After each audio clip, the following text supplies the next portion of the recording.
No, I don't have. You're probably the only friend that like is that secure and like Really? transparent Yeah. and open and It took me a while to confident. get there. Yeah. Well, I grew up at a time when homosexuality was outlawed, and Okay. the American Medical Journal listed it as a mental illness. You know, and you had no role models, you had no social media. So for a while there, I struggled with it, man. I wasn't in a good place with it. Yeah. And finally, when I came out, it was like, well, you know, I told people coming out of the closet was like, if you've ever been punched in the gut, and you've gotten punched in the gut so hard that you can't catch your breath, that's what it was like for me living in the closet. I could never catch my breath. And when I came out of the closet, even though it was difficult and some friends disowned me and it was kind of still the time when society wasn't accepting, I could finally breathe. I mean, I was like, oh, I could breathe. And I realized that I'm going to be me, and, you know. Well, that's probably the main component behind finding out that like you are in charge or responsible for your own happiness. Right. And that if you didn't resolve those issues or like, you know, be true to who you were, like you would never be truly happy then. That's true. And like many people, they usually regret when they do come out that they didn't do it sooner, right? And I love the fact now that young people can come out at an earlier age and they can go through the process of what straight people do, where they're free to date, they're free to go to prom, you know. I missed out on all that stuff, you know. What would it have been like, you know, to have been out, you know. So, but yeah, I guess I kind of made up for lost time, you know. And when I did come out, it was like very, wasn't necessarily meant to be public. I mean, I just came out at first to a close circle of friends and then family, but then I ended up on a national talk show, the Phil Donahue Show. Oh shit! We'll have to talk about that. Yeah, that was huge, and that completely changed my life. So yeah. Okay. So what direction are we going? I'm not sure what you want me to talk about. No, okay. I want this to be a discussion. Okay. I don't, you don't. I know you're like probably a really good speaker and like just so many experiences to share. Yeah. But I want to hear. So if you were to experience or meet someone that has no background of who you were, how do you like usually introduce yourself? It's like, oh, what do you do, Jerry? Like, how would you respond with that? I guess I would just tell them about what I do for a living, my job, you know? Yeah. All right. Take it from there? Sure. Okay. Oh, you're recording now? Yeah. It's whenever. No, I can cut any part of it. So, if you were to, if someone came up to you and like asked like, hey, Jerry, what do you do? How would you respond? So I'm the dean of college counseling at 2 large public high schools. Okay. And my job really is to help kids take the next step up, and whatever that may be, whether it's college, whether it's some type of career, a trade or vocational school, sometimes it's the military. But what I do like is that sometimes kids go through this transition period where they're not even sure what the next step is, and helping them kind of sort that out and kind of figure that out. And especially for me, I was a very poor first-generation kid whose parents never made it past 8th grade. So I never had anyone guiding me or directing me, and for the longest time, I was the class clown, but I kind of had the dark side to me.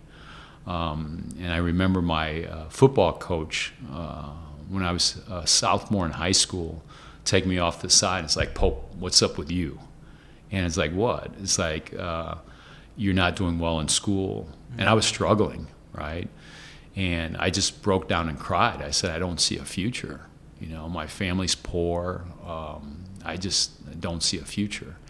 And then he got me thinking about college. He said college was possible. College could be affordable. You just got to keep up your grades. He explained financial aid to me. I didn't understand any of that stuff. That's a foreign language for many people. Right. Yeah. And especially considering my parents, while I knew they loved me, they didn't have the words or the terminology or the wherewithal to encourage me in terms of what steps to take. Right. College was unknown to them. Where are they from? So my mom's family is originally from Norway, and my dad's originally from Germany. Wow, okay. And I remember as a young boy, my grandparents speaking in Norwegian and in German. I'm like, you're confusing the hell out of me, What's going on here, But But anyway, my coach got me to turn things around. I ended up getting good grades. And it was interesting. Once you start doing well, you start thriving on that. Yeah. So once I started getting good grades, it was like, wow, now I'm really motivated to get even more good grades, and got into college, and it completely changed the direction of my life. Once I got to college, though, I realized my coach wasn't there, who was really a mentor for me. And then I quickly realized that I had to reach out to other people. I found classmates like myself, though there weren't many of us, that were first-gen low-income kids, because there's mainly a bunch of white rich kids at this school. So I sought out kids of color and like me that had come from a first-generation family. And I guess I was more comfortable growing up and being around kids of color because my mom was a bus driver for the one black school district that fed into our white high school. Cool. So I rode a black school bus every day to go to school. That's really cool. So I think because of that I had a great appreciation for diversity. So I found my mentors in college, and that kept me in college, and avoided some missteps, and ended up graduating from school. Okay. How many? I'm sure there's a lot of first-gen, young people that are a little more timid, or like not as like proactive as seeking out a mentor, even though they might know that they need one. Yeah. And now you're in a position, you're as a counselor or advisor, to actually be proactive. But I'm sure there aren't too many. I don't know how many proactive counselors are out there. Well, I like to think they all are, but like in any profession, you got the good and the bad, right? Right. Yeah. Do you still see it as, I don't know if you'd call it an epidemic, but like as an issue for many young people that don't know what they want to do? Yeah. So I think there is a challenge. I think just the way our society is headed, you have the haves and the have-nots. Mm-hmm. And that divide is getting greater. Mm-hmm. And what can we do to ensure that those who are less fortunate have the same opportunities? And so I know I've shared with you, I've mentored a lot of inner city mm-hmm. kids before. And I do that because I was fortunate that early on that I had somebody that mentored me, and that changed my direction. And I think that for me at least, and I'm not trying to get religious or spiritual or anything like this, but for me life makes sense when I give back, right?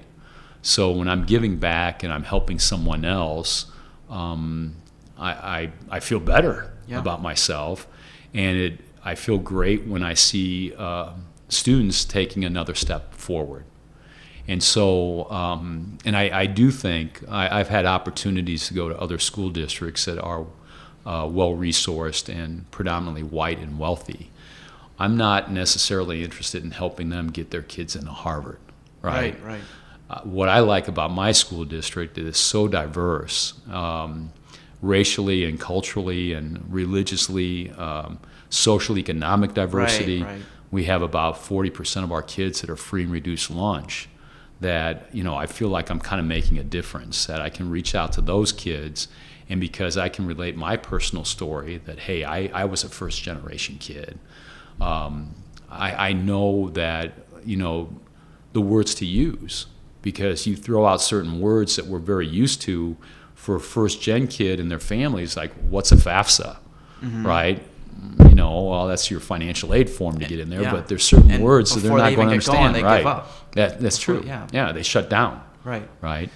So, outside of reaching out, have you done anything to help facilitate or foster a conversation between these students? And for example, I guess I'm thinking of the ping pong. Right. But I mean, is there? Right. No, I was just going to go there. Yeah. Right? I mean, that's like when you that's a good that. middle ground where everyone is like in a safe area, and like you can just be yourself. Don't have to think about school. Don't have to think about anyone. Yeah. But you're starting to build rapport with these students, and then eventually they can open up to you, and you can actually have a deeper conversation when that time comes. Yeah, it's funny you mention that because several years ago, one of our administrators really advocated for other administrators to become like a club sponsor or a coach or something like that, and because the research was indicating that all the things that really help, especially a first-gen low-income kid go to college, is that there was a significant someone in their life that advocated college. Well, oftentimes, unfortunately, it's not happening at home because, again, like my parents, that's an unknown thing to them. Right. They don't know how to promote or advocate college because that's unknown to them. And so with that kind of in mind, it was just perfect timing because within a couple of days, this senior approached me at the high school and said, hey, Mr. Pope, would you be the sponsor for the ping pong club? And my first reaction was, man, I got a lot on my plate. And, could you ask another teacher? And he kind of gave me this really sad look, and he goes, I've asked everybody. He goes, everyone has said no. And then I kind of laughed. I'm like, so I'm your last choice. I thought you were approaching me as your first choice. And he kind of laughed, and I kind of laughed. And then I said, hey, his name was JD. And I said, JD, let me think about it, because I do have a lot on my plate. Let me think about it, and I'll get back to you. And he walked off, and I turned around to watch him walk off, and whether he did it on purpose or not, he kind of went like that. And I saw that. I'm like, JD, come back. He's like, what? I go, I'll do it. I go, one night a week, right? And so I looked into it, and yeah, they didn't have a ping pong club.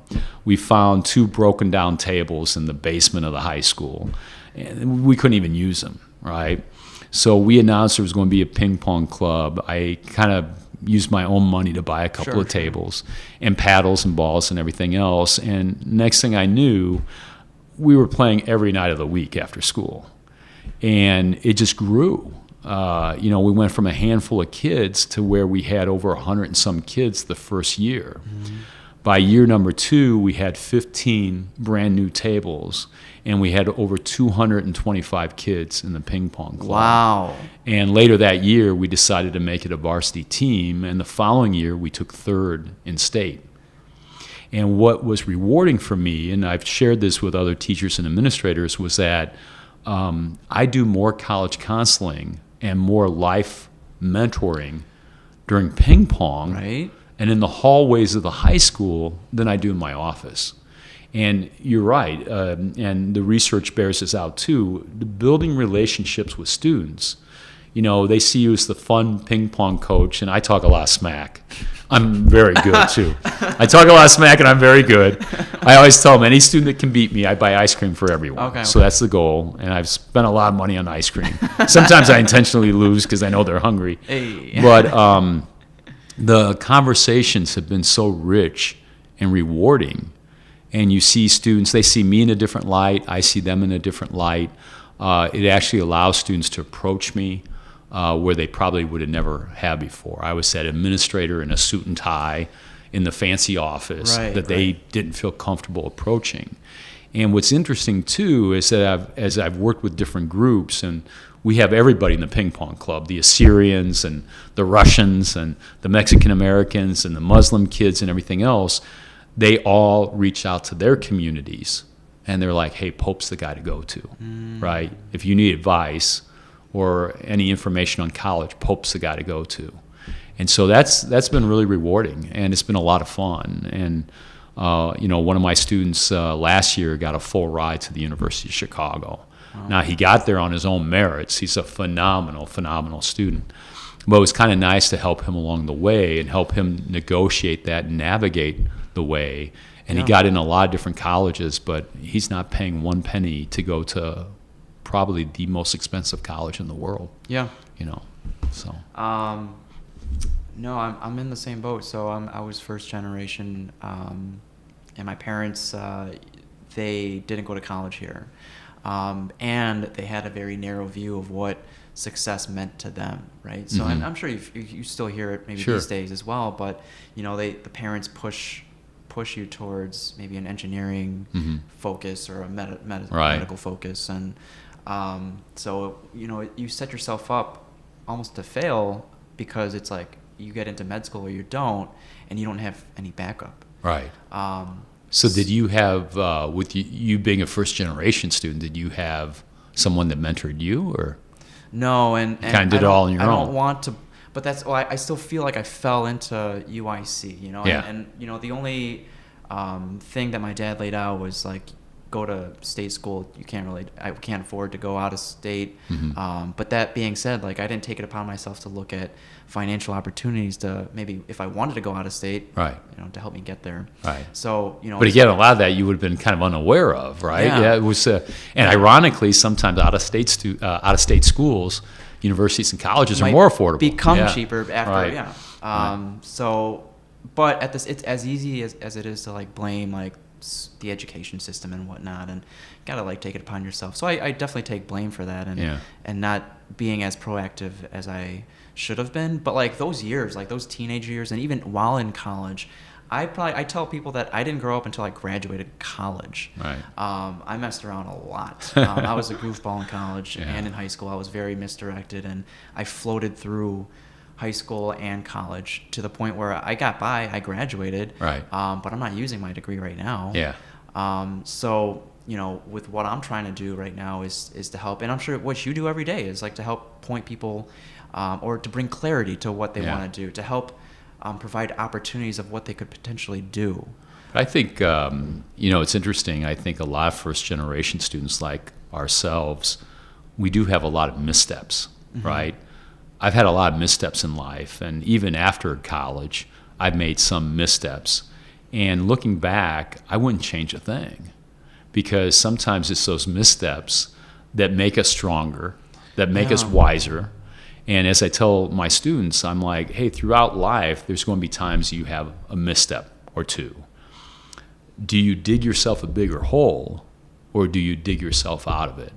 Do you see it as a learning opportunity, or you're so stubborn or whatever that you're just going to get deeper into it? Right. And I think the kids that kind of figure it out become really strong individuals, right? And I think a lot of these first gen kids, it's nice when you can have somebody to help you navigate those things, but they're survivors, right? They kind of figure things out on their own, where some of the other kids whose mom and dads and their grandparents have gone to college have just had things handed to them. Right? So I would almost always put my money on the first generation kid for being successful. I love that. It's very relatable. And you've made it very personal, and like you earlier said that you wanted to, or you didn't know what type of legacy you wanted to leave behind, and like you're doing it. Thanks. You're doing it. But have you been in touch with like these, like, because you've been a counselor for a really long time, right? So like, have they come back, or? So I was on the college side for 27 years total. Wow. And was the dean of admissions at 2 highly selective colleges. The school district got me to jump ship 12 years ago. And, I love it. I enjoyed working with college students, but even while I was on the college side, I was recruiting high school students. So I always had that transition from high school to college.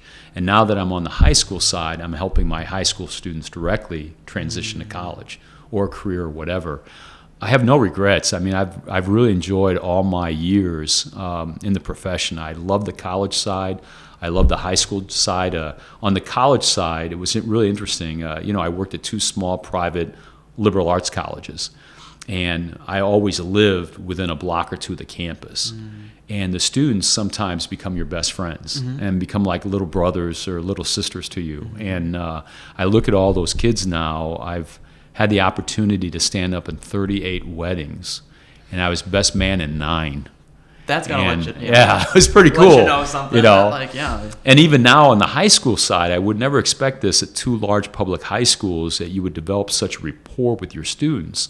But even after they finish high school and they go on to college, I've stayed in touch with them. And I continue to mentor them, because it's kind of cool when they call you up and it's like, hey, Pope, I got this question, or I'm thinking about investing in a business, and sometimes I see them about to make the missteps that I did. Because as a guy who, didn't have a family support financially out of college, I got heavily into debt. when I was out of college.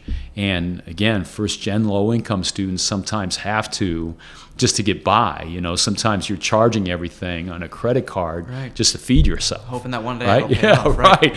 And so I always try to give them advice and words of caution, and even some I've helped out, when I've had to. But it's been really rewarding, and I actually have been pleasantly surprised that 2 large public schools, that you get to know your kids so well, and you can really watch them grow and blossom and do well. It's been very rewarding. To provide some perspective, what are the graduating classes of, or I guess in total, each class? Freshman to So one high school is over 2,200 students, and the other high school is over 2,500 students. So you have graduating classes of 500 or larger. Right. And it's even students that when I first came to the high school 10 or 12 years ago, I still stay in touch with, and to watch them become successful business people, or doctors or lawyers or whatever. Insane. Yeah. When you were talking about the stress of sometimes parents pushing a particular field, like engineering or science or medicine, we've seen that. And I had one of my counselors years ago when I first came on board, straight A student, almost a perfect test score to get into college. He had a 35, at the time it was the ACT, he had a 35 and not a 36. His parents made it very clear how disappointed they were in their son that he didn't get a perfect ACT score. And the counselor and I sat down with the student and his parents. I said, he's in the top 1% in the nation. He literally really can't get any higher, right? Whether it's a perfect score or a 35, it's the top 1%. And he got into all these great engineering schools. And he ended up going to one of the top engineering schools in the country, and first semester got all straight A's and 1 B and committed suicide. Wow. And his counselor and I have been haunted by that because, and I'm sure these parents would rather have their son with a couple of B's on their transcript than having no son at all. But they pushed and pushed and pushed their kid, and this poor kid getting a B didn't see any way out. I mean, it's just hard to even comprehend that, It's devastating. Well, that's a whole other conversation of the topic of mental illness. In that culture, it's like unheard of, or like it wants to be unheard of, and so no one speaks about it until it actually happens. Well, even colleges today, many colleges are reporting 35 to 40% or more of their entering freshmen being on some type of medication, whether it's for eating disorders, whether it's for anxiety, stress, depression. It's shocking that colleges have had to step up and do more in the way of mental health for their colleges, just because how much things are changing in our society. Yeah. And that's what when I talk to my kids, and that's why I like ping pong, is that life should be balanced, right? Not all work and no play. And then sometimes I have to talk students down. You're taking way too much in terms of AP credit or whatever. It's okay to get a B. It's okay to get a C. It's to live a balanced life. To work some and play some and have other activities that are important to you. And bottom line is finding out what you're passionate about. Right. What's your passion? And for me, a kid who always thought he was going into politics and law school and all that stuff, I was pleasantly surprised that my life led towards education. And I've never had a day when I didn't look forward to going to work. And it's almost like a drug when someone tells you, wow, you made a difference in my life. It's like, but it's also an awesome responsibility that you realize that when you're working with young people, you got to be so careful what you say because your words can shape them, So I'm always trying to speak positive words. I always try to be upbeat and encouraging and stuff like that. Yeah, and you model that inside and out. Wow, okay. How did you always know you wanted to be in that role, or? Nah, it's like, again, I always thought everybody said, Pope, you're going to run for president one day, So I always thought I'd be the class clown who would become the president. and really have fun in the White House, It's kind of like that movie Dave. If you ever saw the movie Dave, it's about this guy who gets elected president, and he wasn't meant to get elected, and he's just a goof, but everybody loves him, because he's your average guy. If I had realized our current president was getting elected, I probably would have ran for office, because I'm like, hey, maybe I had a chance of getting elected. But, so it was funny. I thought I was going to go into government service, and but I started working for my college as a student in the admissions office. Oh, okay. And I so loved it that I turned down law schools. I had corporate offers. I even had a job offer with the State Department. I turned them all down to stay at my college and be this young college recruiter. And I was getting paid peanuts, and I never looked back, and I loved it, and it became my passion, and I became a dean of admissions. And life has a way of playing out, and sometimes even though you may struggle in the beginning, if it's something you believe in and you're passionate about, today it's not only financially rewarding, I've really done well in my career, but emotionally it's, again, I've never had a day when I didn't look forward to going to work. You feel fulfilled. Yeah. Is that the traditional route to becoming dean of admissions, or? Yeah, it's almost any major you can get into college admissions, but I would say there is a significant number of people that when they go to college, they get connected, maybe as a tour guide, sure, or working in the admissions office as an intern, and they fall in love with it. And then they get hired by their college, and I would say a lot of deans of admissions have worked their way up from a young college recruiter. Okay. And for me, it was becoming an assistant director to an assistant dean to an associate dean to becoming a dean. Okay. And so, rest is history. Yeah, the rest is, and now you're back to high school. Is that the same kind of route for high school, or do you need more of an educational background? Yeah, so working in a public high school, you have to be licensed and certified. So, which I wasn't when I was on the private college side. So when I did jump ship 12 years ago, I had to go back to college. Okay. And so I got a master's in school counseling, and I got a master's in educational leadership. Okay. So I got licensed and certified, and you take a state exam, and I'm sure you've taken a lot of exams as an EMT. You have to take this big-ass exam, and it's very time-consuming, but I passed it. I was licensed and certified as a school counselor, and then shortly after that, I got licensed and certified as a school administrator. Okay. So you have to do that to be able to work in a public high school. So it sounds like high school is more rigorous than college. Yeah, in a way. Yeah, that's true. But also I would say this: there's something to be said for being licensed and certified and taking all these exams, but also the school of hard knocks of learning in the trenches as a young admission counselor and working my way up to learn all the ropes and the insights and out of the profession. And when I became a dean, they did a national search, and the people I went up against had PhDs. They had master's degrees and PhDs. And at the time, I just had a lowly bachelor's degree, and I got the job. So it was a mix of experience as well as who you know. You're very well connected. Yeah. Does that hold true today still? Well, I think to a certain degree it helps to know somebody. I think it definitely helped me, my first gig, to be the dean of admissions, that I was known by my school, right? But when I was interviewed, they knew I knew my stuff inside and out, more so than the person that has the PhD. Yeah. Because you can have the paper but not necessarily know the job, right?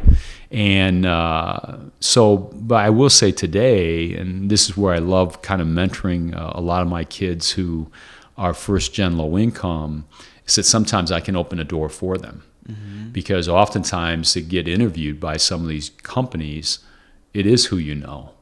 In the great scheme of things, if we get 600 applications for a position, everybody looks pretty similar, but you got somebody advocating five or six people. Slap someone's name on the desk. Here's somebody that we know that you should interview. Right.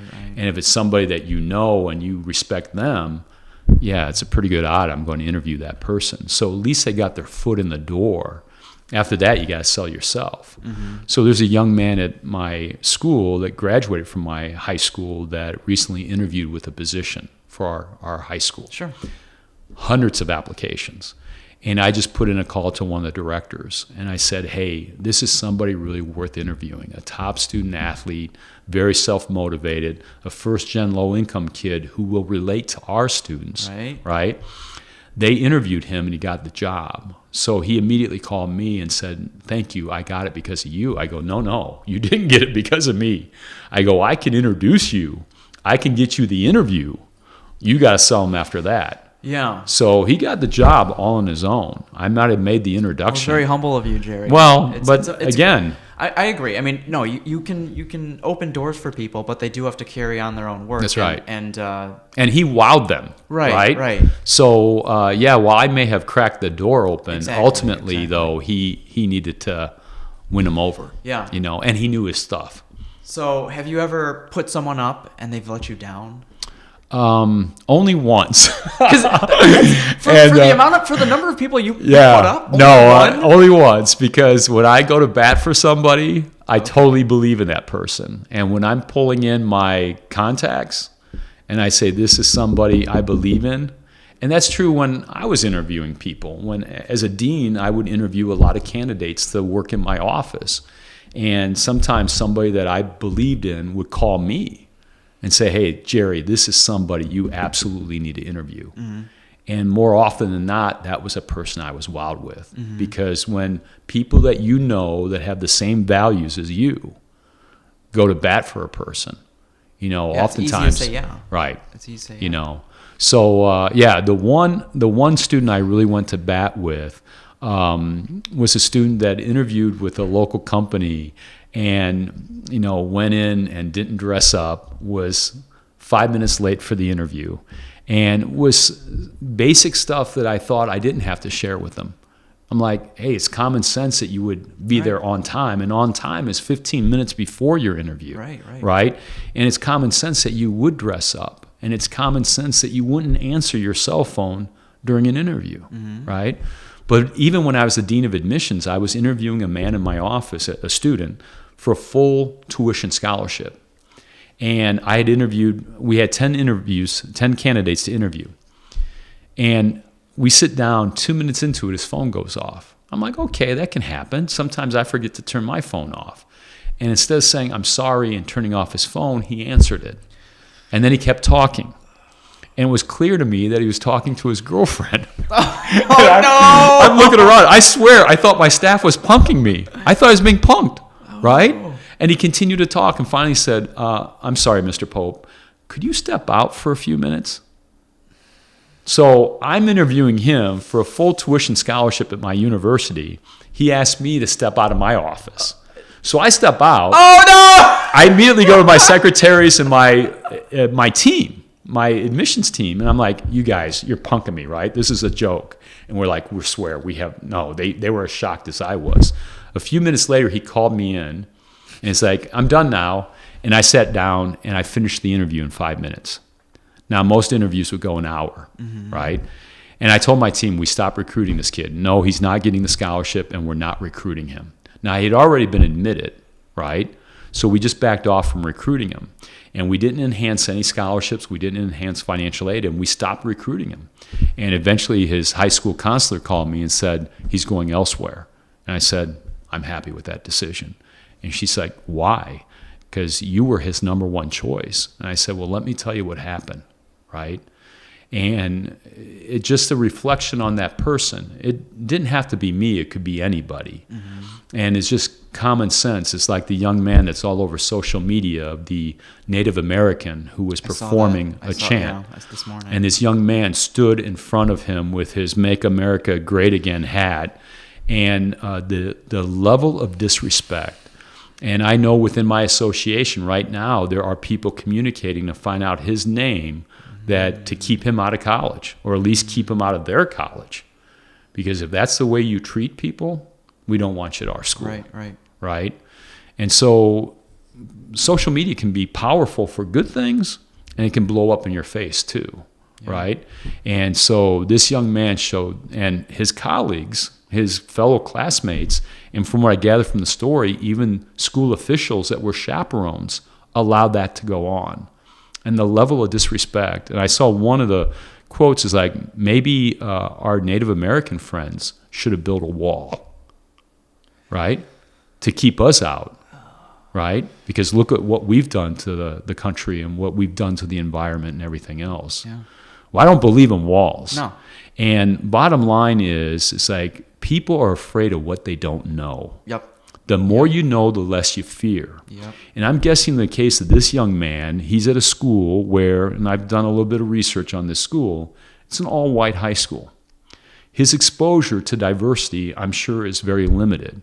I also wonder what thoughts his parents put in his head, that he doesn't appreciate someone of a different background or culture, right? And so while part of me is to point fingers at him, part of me is like, what went on in his life and how was he raised? But again,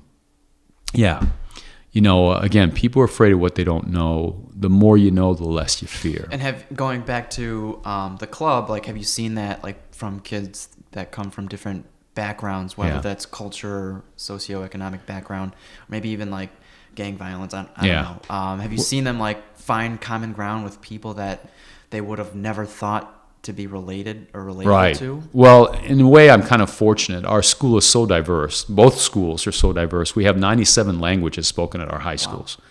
That there's such a great appreciation already for diversity that everybody gets along. And so you see that in the ping pong club where the Assyrian kids get along with the Muslim kids. Mm-hmm. The Muslim kids get along with the Jewish kids. Mm-hmm. You know, the Jewish kids get along with the Muslims and everybody, right? Everybody gets along with everybody. And in fact, we had a young man 2 years ago came into ping pong. He would always look in through the window. And he did that for weeks, and I would wave him in, and he would just walk on. And then finally one day he came in and got right up on the table as we were playing and leaning on the table, right? And I'm like, hey, I'll be done in a second, but you need to step away from the table. And he kept leaning on the table. And the next thing was a barrage of inappropriate words and, faggot and, other words that we instantly I instantly realized, I'm thinking this is one of our special needs kids, that something's going on. The social emotional skills seem to be a little bit off. And in chatting with him, I kind of concluded that he must have Tourette's and also Asperger's. That he's a high-functioning student academically, but very limited in terms of the social emotional.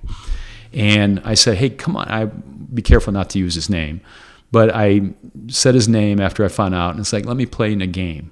So he really couldn't play, but I'm like, give it time, you'll get better at this. So we played around, and then one of my students, to his credit, one of the senior students, come on, I'll play you, right? Mm-hmm. So he took his time to teach him. And again, some inappropriate language, but the other student was very quick to figure out that this must be one of our special needs kids, right? And then other kids join in to play him in doubles. And 3 months go by, and he continued to play with us. And one of the special education teachers came up to me, and she goes, I don't know what's going on. She mentioned his name, and it's like, and I go, what, is everything cool? She goes, he's completely different. He's more responsive in class.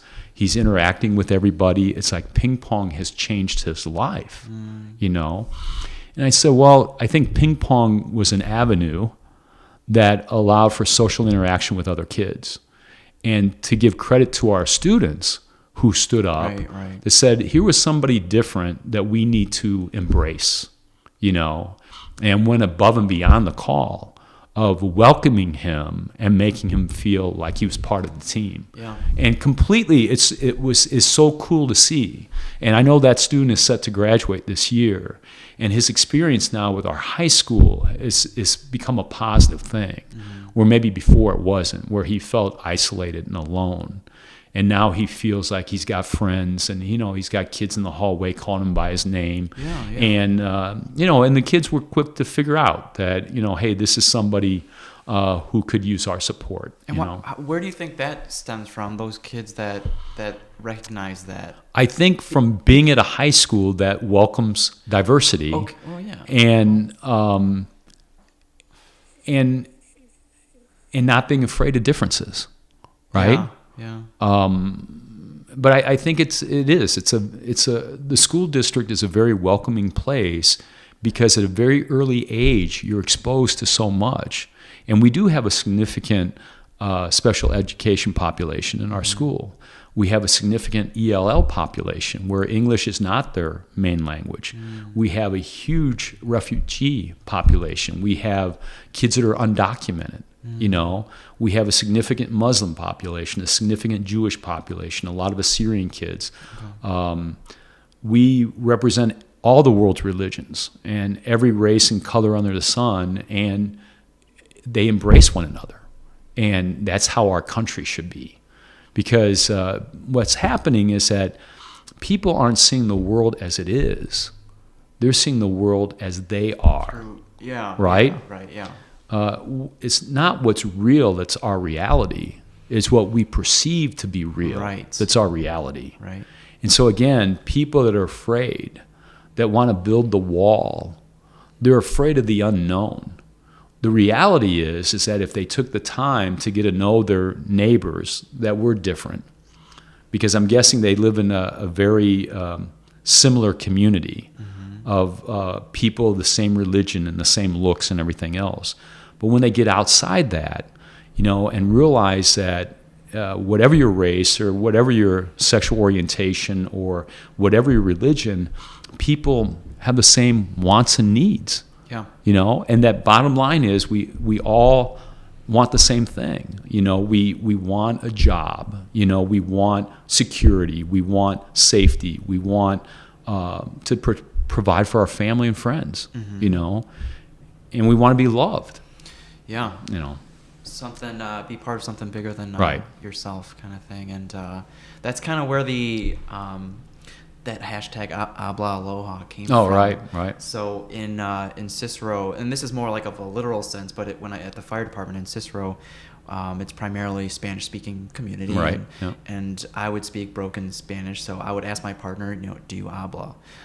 So that kind of led to that, and then through our time, you've been to Hawaii as well, and just a very welcoming and loving and compassionate society over there. I kind of put the two together. But through your club or through just you as a person, you very much so, and your students, it seems embody that theme of just spreading love to everyone, no matter your background and where you're coming from. Yeah, and the kids are great. The world definitely needs more of that. Yeah.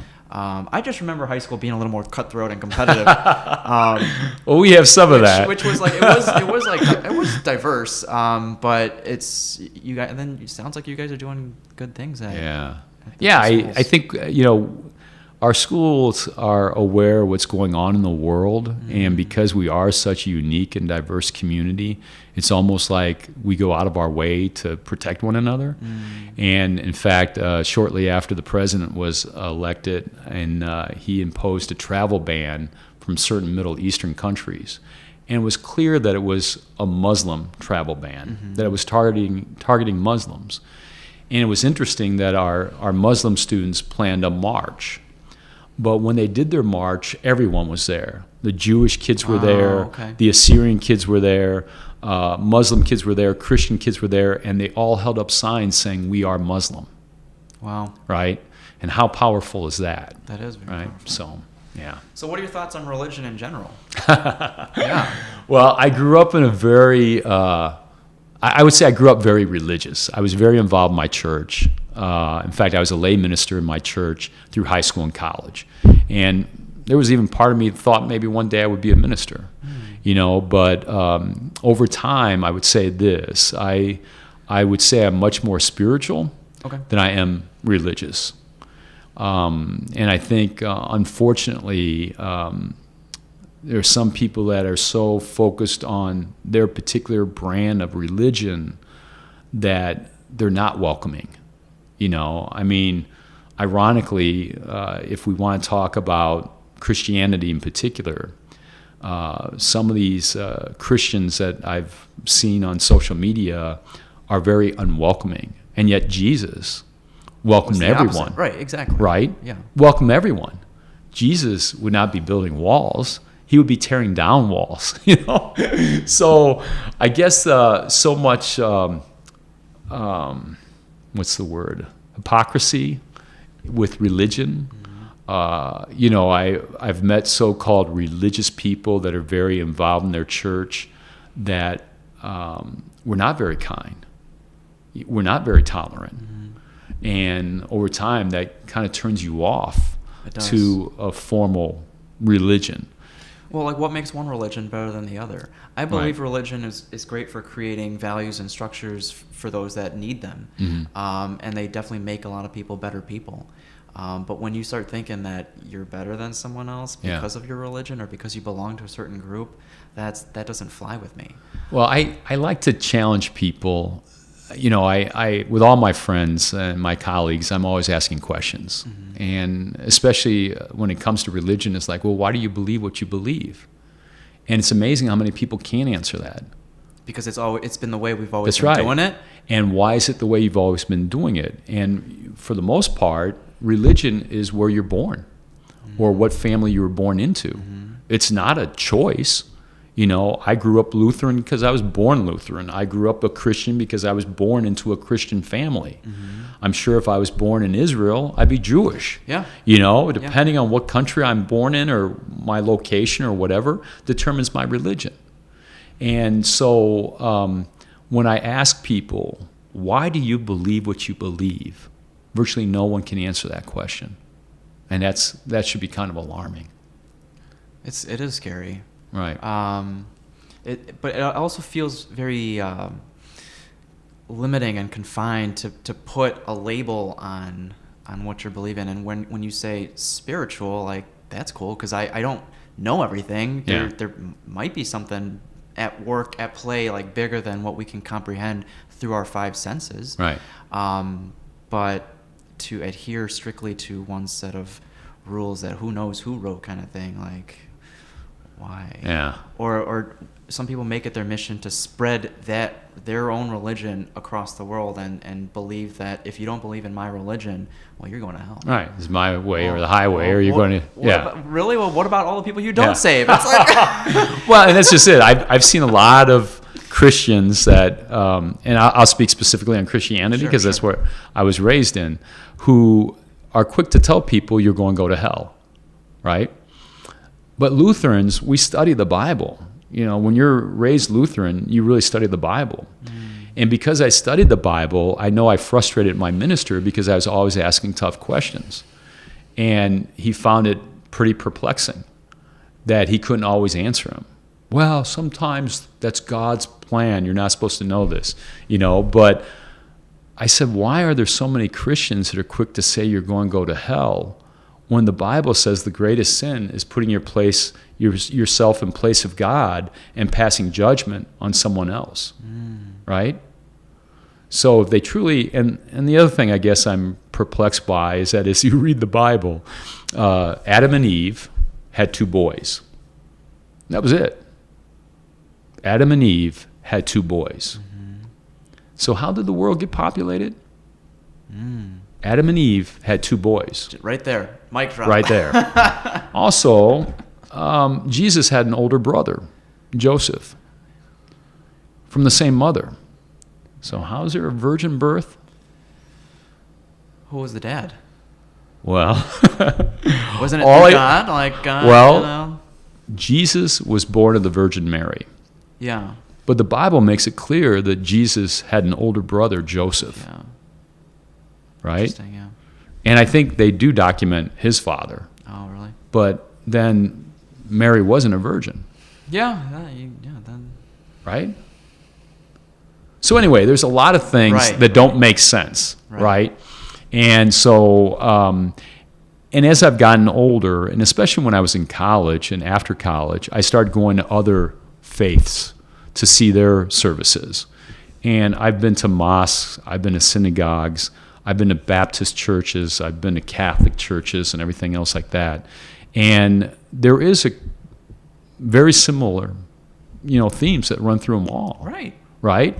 And so I guess I get back to it all depends on where you were raised or where you're born that basically determines your faith. Yeah. And again, people don't choose their religion. Very few do. And it's still, I find it perplexing that they want to cast judgment, say, on homosexuals, and many churches today are okay with that, but there's still a lot of churches that say homosexuals are going to go to hell. I'm confident Jesus wouldn't say that. Again, Jesus welcomed everyone. But the ones that would cast judgments on the gays who had no choice in their sexual orientation, when you look at the research, you don't choose your orientation. Your sexual orientation is the very essence of who you are. You don't pick it. I've had some straight friends say, well, you chose to be gay. I'm like, well, no, I didn't. Yeah, you did, because it's a choice. I'm like, really? Did you choose to be straight? He's like, well, yeah, I did. Okay, then tell me what age. Tell me when you made that choice. And if you're telling me that you could choose to be straight, then you're telling me you could also have made the choice to be gay. Oh, no, I couldn't do that. Well, then it wasn't a choice, buddy. Right? Kill them with logic. Right. And ironically, the people that had trouble with homosexuals who didn't have a choice to be gay, yet you chose your religion, but you really didn't, because you were born in it, but really religion is your choice, except you expect us to protect that choice, that your religion's protted. And yet you don't want to protect people that had no choice in their sexual orientation. Wow, we covered a lot of topics today, man. I'm sorry, I jumped around a lot. Don't be sorry. That also stems from ignorance, not knowing. Right? So have you come across people that maybe had that original viewpoint, gotten to know you as a person and see how awesome you are, and then just kind of melt away whatever they knew, their biases, and that's what Jerry's kind of cool, actually. Well, that's what I love when, especially when I came out of the closet, I found this to be true, that immediately after that, for the first couple of years, Jerry would introduce me, oh, this is Jerry Pope, he's the gay guy. I'm like, okay, what happened to, I used to be introduced as Jerry Pope, he's the funny guy, And I said, to my friends, I go, let them get to know me first before you label me. Because when they get to know me and they find out later that I'm gay, it's less frightening. Yeah. Because, again, when people don't know you and you're labeled with something, and again, it doesn't have to do with sexual orientation. Yeah. Somebody could say, well, that's so-and-so, he's a Muslim. Or he's a Jew, right. Or he's an atheist. And all of a sudden it's like they just start building a wall. Right? And they're like, I'm not going to allow myself to get to know that person because, unfortunately, I have preconceived notions that are not based in fact or anything else, just things that they've heard. Yeah. So, and that's what's so powerful, I think, with our kids in our school, that when you grow up with kids around you that are Muslim or gay or transgendered or Jewish or of different political thoughts or whatever, you're comfortable with that. They're not frightened when they go off to college and they find out I got a Jewish roommate, or I have a Muslim roommate, or I have a gay roommate, God forbid. They're not frightened by that because they're informed citizens and they know they're just like everybody else. Right. Right. So that's why I'm a big fan of kids getting out, and so I'm a big fan of people traveling. Getting to meet other people. Do you think these,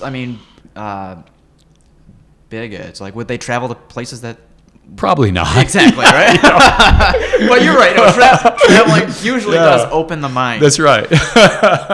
So at school, do you see students kind of challenging and asking those deep why questions of why was I raised in this religion? And do you see them kind of melt away what they've grown to know? Yeah, not so much, because again, at a very early age, they're exposed to such a wealth of diversity that it's not a big deal. Okay. Right? Gotcha. At least in our school. Yeah. I won't name the high school, but we had a high school nearby us that is a wealthy, white, private high school that came to our school for a ping pong tournament and was reprimanded several times by officials because of their language towards kids who looked different. One had dark brown skin. Another one, a guy, had a ponytail, and they were making fun of him. It was just shocking to see this. Not only reprimanded, but they didn't kick him out of Well, they were reprimanded 3 times, and even their coach couldn't keep these guys in check. And a 4th time, the state official was going to kick him out. Yeah. But by then, the tournament was almost over. Right. Fortunately for us, we beat them in the tournament, so that felt good. But in a way too, in talking with our kids, I'm like, yeah, unfortunately, some of this is going to happen in the real world. Mm-hmm. We sometimes live in a bubble in our school district because we don't encounter some of the stuff that you're going to encounter when you get out and, you go to a predominantly white college and all of a sudden someone's like, ooh, that kid's a Muslim, be careful with him, right? Mm-hmm. They have these preconceived notions because they've never met a Muslim kid, right. So, yeah. So our kids, I think, in a way that was kind of a wake-up call because I said, some of this you're going to experience when you go off to college or in the real world. Not everybody thinks like our school district and values and appreciate diversity. That's awesome. I didn't know that either. So I guess like trying to reel it back into counseling, has any student approached you and like really like existential crisis like, Jerry, I have no idea what I want to do? Yeah. Are you seeing a trend lately with like are more people not going to college, or are people still, I guess it depends on what they want to do, but what if they don't know what they want to do? What do you tell them? Well, so I try to be as reassuring as possible that I didn't really have a clue when I was in high school what I want to do for the rest of my life. There's a lot of students that are seniors in college that don't have a clue as to what they want to do for the rest of their life. Oh, yeah. The fact that when my dad was alive, that he would hold one job for his entire life. And that when my generation came along, that research would show that we would hold 2 or 3 jobs for our entire life. Now, with this newest generation, it's not uncommon that they're going to change careers 7 to 8 to 9 times in their life. Not just jobs, but careers. And so I try to reassure, it's nice if you have a sense or a direction, but I also think that being undecided and not having a clue, that can be exciting too, that when you go to college, I remember one of the things that got me to change my major to political science was I took my first poli-sci class. And like, I love this stuff. And my high school was so small, we didn't have political science classes. And so I said, you'll figure it out. You'll have opportunities and that's part of the fun. At the same time, a lot of us are trying to encourage students that there's career pathways and college options to explore now. So with technology, there's a lot of platforms available that kids can do interest career inventories and get a sense of the direction they want to go. Yeah. And so that helps. I know every time I do that personality profile for your careers, in my entire life, I take it every couple of years, it shows that I would either be a school counselor or a minister, that accurate, huh? Or a coach. Look at that. And I can see myself in all 3, right? Yeah. And that's never changed. And so I think for a lot of kids, some of those... is that made public too? Yeah. Those career assessments and those inventories anybody can take. Go ahead and send it my way. And then they're very insightful, and I encourage students to take them every 2 to 3 years, and oftentimes they're going to pair up. But at the same time, don't stress out, because the most popular college major today on every college campus is undecided. Okay. Right? And colleges now have great advising to work with students that are undecided. They actually have special non-declared academic advisors to work with you. So if I'm undecided, but hey, I think I have an interest in finance, I also like psychology, well, let's throw those courses out at you, test the water. Okay. Also along the way, you find out it's like, oh, maybe I take a class in quarks and quasars. Some kids will love it, and this isn't for me. I mean, I've always known at an early age I didn't care for math. Yeah. I need math, and I got enough sense of it to get by, but others run with it, and that oftentimes will shape what career they go into. But you're still pro-college, even if they're undecided. So, because it's a big investment, right? So, and I guess when I look at the data that's out there, and we do have and this is why I tell kids there's a lot of options. Sure. Our goal is that when you graduate from high school, that you have a lot of options. So, do well in high school. And when you graduate, you can pursue careers, you can pursue a trade, you can pursue a vocation, you can go into the military, you can go straight into employment, or you can go into college. But the basic skills that you need for a trade or vocational school are the same skills that you need for college. The skills that you need for the military are the same skills that you need for college. the skills that you need for the workforce are the same skills that you need for college. So I'm always going to err on the side of doing really well and preparing them for college. Yeah. Because when you look at the data in terms of long-term opportunities, students who go to college, and there's that initial cost, right? And students have to be really careful not to get too much in indebtedness. But there are options around it, right? If a student doesn't want to get too heavily in debt, they could go to their local community college for the first 2 years. Right, yeah. After that, they could go to one of the local public schools nearby. They could literally save a ton of money, right? They could work part-time, all that stuff. There's ways to get around it, even for those kids that have nothing. Sure. Also, for those kids who have nothing and they're flat-ass poor, by doing well in high school, they're going to find out that there's an abundance of financial aid and scholarships, especially for first-gen low-income kids. So that oftentimes that more expensive private school proves more affordable than the community college. Wow. I got kids right now that are at more expensive private colleges than if they lived at home and went to the community college. Because they are first gen and they're low income, they got so much in financial aid and scholarships, and because they were above average student. So my goal is to get kids to be successful now, to see their future now, so that they perform at a higher level to have those opportunities. Right. Because if I'm too directionless and I'm skating through and I'm barely getting by, those students, their opportunities are somewhat limited because they haven't performed at the level to get some of those scholarships or for a college to give them a competitive financial aid packet, right?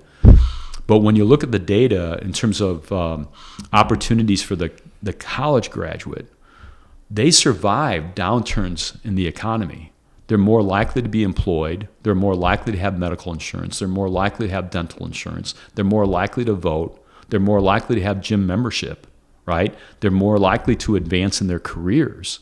And on average, that high school diploma compared to a college diploma, the college diploma in their lifetime will earn $1.4 million more than the high school diploma. Okay. Right?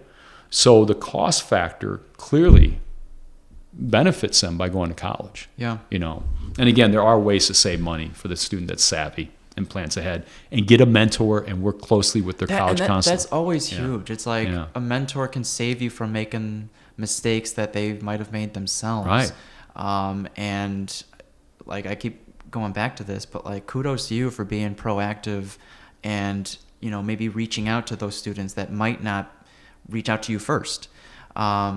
And there's got to be more mentors out there, and I don't, maybe I'm missing it, but I wish there was a database of, and this is maybe what I'm trying to accomplish here, is like a database of people that are thriving in what they're doing, and maybe they can lend a hand, or these videos can lay the steps for someone who might want to follow in the same.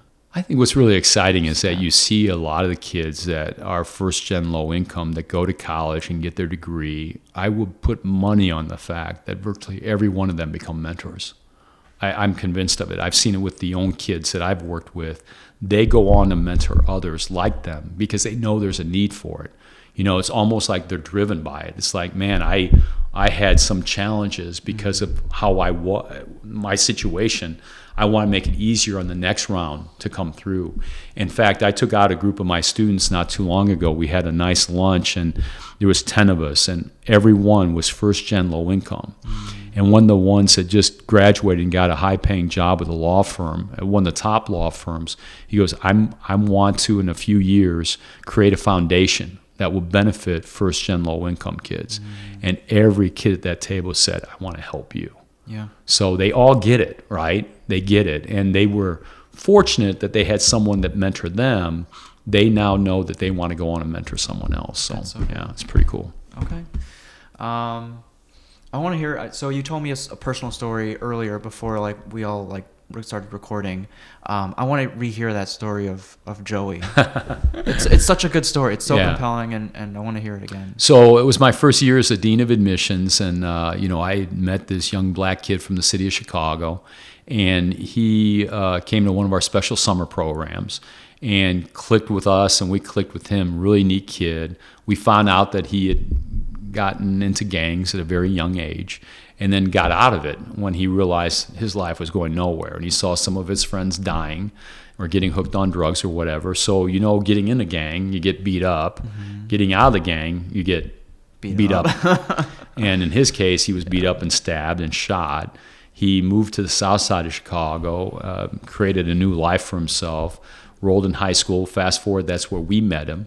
He came back for a fall program and then came back for one of our minority weekends. Again, we just fell in love with him. And I knew he was a straight A student, so I was hopeful for his admissions. But when we got his test scores and we got his file, his test scores were so below our average that there was no way the admissions committee would admit him. Right. Dramatically below our average. And we were a highly selective private college that was really going gangbusters. I mean, we had a waiting list for years of kids wanting to get in. We were having phenomenal success in admissions. And when you're having a great deal of success, you become even more selective, right? So I was really torn by this because there was no doubt in my mind that this kid had faced so many obstacles and overcame so many obstacles and turned his life around, was now a straight A student. Should we keep him out of college because of a 4-hour exam when 4 years of high school work proved that he was successful? So I took his file before the admissions committee and they flat out denied him, right? They denied him, and I put his file off to the side and held on to it for 2 weeks. I called a special meeting of the admissions committee when I knew the people that voted against me would be out of town. And this time we got him accepted. And, I personally delivered the news to him at the high school, and he was so excited. And it was amazing to see that smile on his face. And fast forward a couple months later, his high school counselor called me and said, "Joey's not coming to your school." I'm like, "Why?" And she goes, "He can't afford it." I'm like, "Nah, he's going to get all kinds of financial aid." And she goes, "You don't understand. He's been homeless for over 6 years," right? And as we found out more about the story, he had been living out of an abandoned car for over 6 years on his own, right? And one of the reasons his grades were so good was that he would hide out at the public library. Because where do you go when school's out? I mean, school's your safe haven during the day. After school, where do you go? And he would hide out at the library. At night, he would climb up on the bathroom toilets and close the stall door, wait for the lights to go out, and he would hide out in the library at night. And he would sleep there, he would clean up there. But what do you do when you're at the library? You read. And so, he became his own best advocate, right? And that's what I kind of tell students too. I'm like, find people that will advocate for you. But bottom line, who's going to be your best advocate? You will be, right? Right. Get mentors and everything else, but you will always be your best advocate. And know that in life that there's going to be times that you get knocked down, but that you have to have that motivation to get back up, right? So what's that saying? Knock down 7 times, get up 8, right? So when I heard this, I immediately went to his high school and said, "Hey, no worries, man. We're going to meet your full financial need. We'll meet 100% of it." And I knew in my head that we would do away with his loan because I didn't want him to have this loan indebtedness. You just plan to erase it? Right. He had no loan. And part of it was, you already start at a disadvantage, right? When you have this huge amount of indebtedness when you finish college, right? So, but my biggest concern was that after he graduated from high school, we would lose touch with him, that he'd be on the streets, and there's a 4-month gap between high school and college. And I didn't want to lose him. And so I went to the president of the college and I said, "This is what I have in mind, that we provide him a campus job, that I go to his high school graduation, pick him up and bring him to campus, give him a place to live and a summer job," right? And the president was hesitant, and I'm like, "It's the right thing to do." And I kept saying that, it's the right thing to do. And I always tell people, it's like, if you truly believe it's the right thing to do, if you're on the right side, you say that, people can't argue with that, right? And the president finally said, "Okay." And then a day later, his lawyer shows up, the school lawyer, the university lawyer, right? And it's like, "We can't do this." And I'm like, "Why?" It's like, "Well, he's a former gangbanger.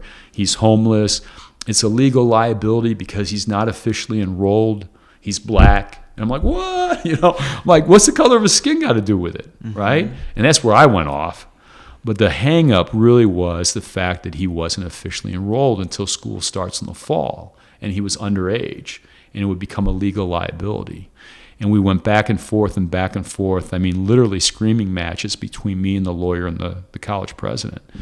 And I was this new dean, right? They did a national search. And even though I was there and grew up there and went to college there and really became a self-made admissions guy, they did this national search and all these PhDs, and they eventually picked me and made this big announcement. So here's a few months later, and I'm going to bat for this kid, and we were just butting heads, and they weren't going to do it. And I so didn't want to lose Joey to the streets that I submitted my letter of resignation. I go, either he comes here and we provide him a summer job, or you find a new dean of admissions. Now, I was kind of playing my cards because I knew they did this national search. I was kind of thinking I was hoping they would back down because I was screwed if they didn't. The president was so pissed. I mean, the lawyer was pissed. They were so pissed. And 2 days later, I thought I was going to be let go. The lawyer came in and said, the only way this is going to work is that you become his legal guardian. And I said, absolutely. So I picked him up. I went to his graduation, brought him to campus. We had a summer place for him to live in the residence hall with all the other summer students. And, the rest is history. He became a Dean's List honor student, went on to get his master's and PhD, and now he's a college professor, So, he did the work, For sure. I mean, he definitely had someone fighting for him. Right. I mean, I fought for him, but no matter what, this kid was a survivor. I mean, he would have found a way. I'm glad I helped ease that transition. And again, I had a coach that advocated for me when I was in high school. I wanted to be that. Forward, playing it forward. Yeah. Now, you made it sound like it was very easy to make that decision to become a legal guardian. Was it really that easy? Yeah. Well, it's easy to become a legal guardian when someone doesn't have a family. Oh, okay. Right? Okay. Sure, yeah. And I've done it 5 times. It's still responsible. Right? I mean, But when I take that on, it's like, hey, that's going to be my responsibility, And for me, the big key was, he literally had either a life on the streets or an avenue to go to college, right? And I knew financially we would make it work for college. And that first summer, I remember right away that first week, he had a dental appointment, he had a doctor's appointment, and he had a meeting with a financial advisor. And he's like, what's going on here?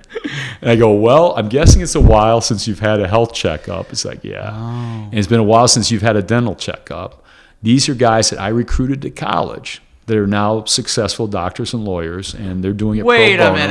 Yeah. Really? Well, I've been there for 20-some years, Oh. So, yeah, I was calling in all my contacts. The financial advisor was somebody I recruited to college. That right there is your legacy.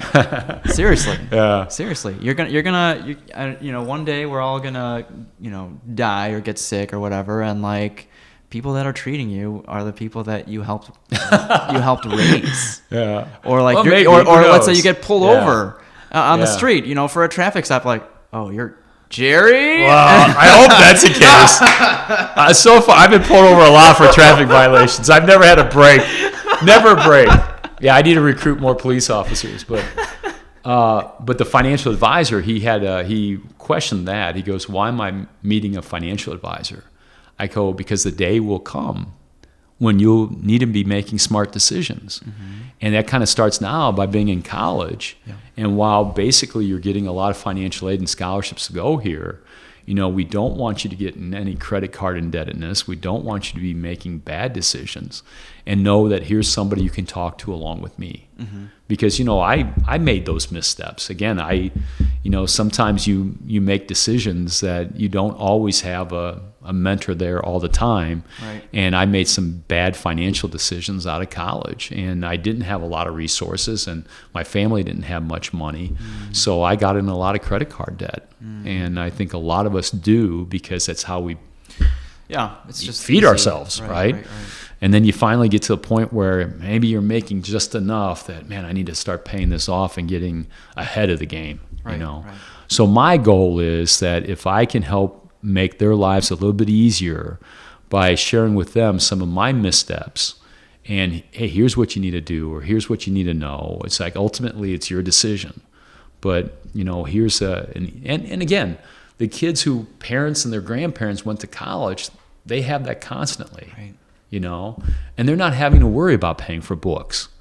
And oftentimes they're not even having to worry about paying for a car. So then they take it for granted. Yeah. Man, I had friends in college where folks were giving them their first condo. I'm like, what? I mean, my dad gave me a handshake and $20. Wow. And that was a big deal. Yeah. And I appreciate that. But he didn't have any money to give me, and I mean, I'm glad I got the hug and the love, and there was always a roof over my head and clothes on my back, but there was no golden parachute for me. And so there's a lot of kids that just don't have that. And even with the financial aid or scholarships to go to college, having to come up with money for books, right? Or God forbid that, you sprain your ankle and you got to go to the emergency room or something like that. Mm-hmm. There's a lot of challenges, Mm-hmm. So anyway, it was cool to see that he's done very well for himself, Sounds like it. Do you still talk to that president? The president passed away. Okay. The president that hired me unfortunately passed away, probably 2 years later of lung cancer. No way. But wow. After that, he was always my biggest supporter. Okay. And what was kind of cool, too, that there was another kid I took a chance on, a Native American student from Wyoming, that I flew him in to visit our campus because I knew he would be a good fit. And again, I was trying to create diversity on our campus. He was interested in our school of nursing, and a young male, a young man to go into nursing was huge, let alone a Native American. Yeah. So I picked up his airline ticket. Well, little did I know that he would have to take all these little puddle jumpers to eventually get to a major airport. That cost me over $2,000 back in the day. And of course, the president, what the hell is going on? And then on top of that, he visited our school, fell in love with it, and was going to cost us a ton of money in terms of financial aid. And especially when you have a needy student from out of state, it costs you even more, because you have a state grant that helps pay for some of it. Okay. But when it's an out-of-state student, you have some federal money, no state money, and the rest comes from your school. Sure. So we were spending a significant amount of money on this one kid. I did it anyway. The president thought I was nuts. And later that summer, before he enrolled, was one of the first Bill Gates scholarship winners named, so he got the Gates Millennial Scholarship, which got my little college all kinds of national recognition, along with Harvard and Princeton and Stanford. Here we were listed. Yeah. And my president thought I walked on water, And so after... But that wasn't even your intention. No, it wasn't. It was just trying to do the right thing, right? Right. I had no idea this kid was going to be named a Gates Scholar. Right. It was just doing the right thing. And I guess I'm glad you brought that up, because I really noticed in my life, when you truly do the right thing, if you're committed to do the right things, almost always good will come of it. Yeah. Right? So I've seen it with all my kids that I've mentored, They go on to do good things, and almost always they'll give good back. Yeah. Right? Yeah. So, and this was kind of icing on the cake. And after that, my president never questioned me. And I wish he was still alive. He was a great man. Yeah. Wow. What's next for you? Root beer float. I love root beer floats. I thought I'd make you a root beer float. At the school. What's next at the school, Jerry? Oh, okay, Victor. So I'm in my retirement cycle. The high school the school district gave me a retirement package, and at public high schools, at least in Illinois, you announce 5 years out. Oh, okay. So I'm an 8th grader now. Sure. So, which means after this, I'll have 4 more years. Oh, okay. So next year I'll be a 9th grader. Okay. So I'm 4.5 years left, right? Oh. So after this year, I'll have 4 more years, and then I'll retire as a school administrator. After that begins my next chapter. I'll be 65, and I will have well over 40 years in education, right? But I'm way too young to retire, right? And I'm thinking about a couple of companies. I shared one with you earlier. I'm not sure if I'll do that one. But I think what I want to do, I'm pretty serious about this. I want to work for a non-for-profit. Okay. Whether it's the Chicago Coalition for the Homeless or the Greater Chicago Food Depository. I've done volunteer work for both of them. I'm confident I could be a great fundraiser. So I would love to raise funds for a non-for-profit charity and continue to mentor inner city kids. So that's like, you just would be a perfect fit. Have you heard of Jamal Cole? That name sounds familiar. He heads the group called My Block, My Hood, My City. Still haven't heard. Yeah, here in Chicago? Yeah. Primarily in the Inglewood neighborhood. Okay, all right. And his thing is providing opportunities for his kids to see other parts and other neighborhoods of the city. And that definitely opened, like just your story of like one of your kids like showing them Lake Michigan when you lived 2 miles away. They have all sorts of those experiences all the time. Well, I could partner with this guy. We could even have an exchange program with our school or something like that. Yeah. That would be kind of cool. Yeah, well, he hosts and tries to finance field trips for his students as well, like into workplaces, schools, as well as just like food trips across town for food. Just So that'd be an organization I would really I would love something like that. I also thought it'd be kind of cool. In fact, some of my ping pong players that have since graduated have talked about this, and that's something I would love to do is open up a facility where it's large enough that we could have a bunch of ping pong tables. And ping pong tables, can be folded up and put in the corner. So we can draw kids in with ping pong and also basketball. Okay. Because we can fold it up. It'd be like a big-ass gym where everybody can play basketball and play ping pong, And then when we put everything away, we do workshops on college admissions and writing your essay and financial aid workshops, what to do when you visit a college, financial finances 101. It's not just getting financial aid and scholarships to go to college. It's how you manage your money, and what do you do after you graduate from college in terms of managing your money and paying down debt and getting financially secure. Because many kids, they're motivated because they want to take care of their families. Well, the best way to take care of your family, get your college degree, and to be smart at how you manage your money, And a lot of kids say, well, I can't save for retirement, or I can't save for a home. I'm like, yeah, you can, because a lot of kids I know will blow almost $100 on a weekend in Chicago with taxis and concert tickets and food and everything else. Easily. It's like, give me that one night or that one weekend, and you take that $100 and put it away. And if you put it away, and with the theory of compounded interest, you will easily retire a millionaire. You start that as soon as you graduate from college. Just give me that one weekend of that money that you would spend, right? And once you kind of explain it like that, and then the other thing I really try to talk to my kids about is just their health, right? Yeah. You got, 50% of kids now juuling, right? What are they doing? Juuls. The juuls, the vapes. Okay. Vaping and juuling. Okay. You guys allow that inside? Well, no, we don't. Oh, okay. But that's a problem, right? All right. But the national data is showing close to 50%. Almost half of the kids are vaping and juuling. Yeah. No, high schools don't allow it, right? Corporate America, kids were not smoking cigarettes. So big tobacco's like, how else can we addict kids? How can we get our money?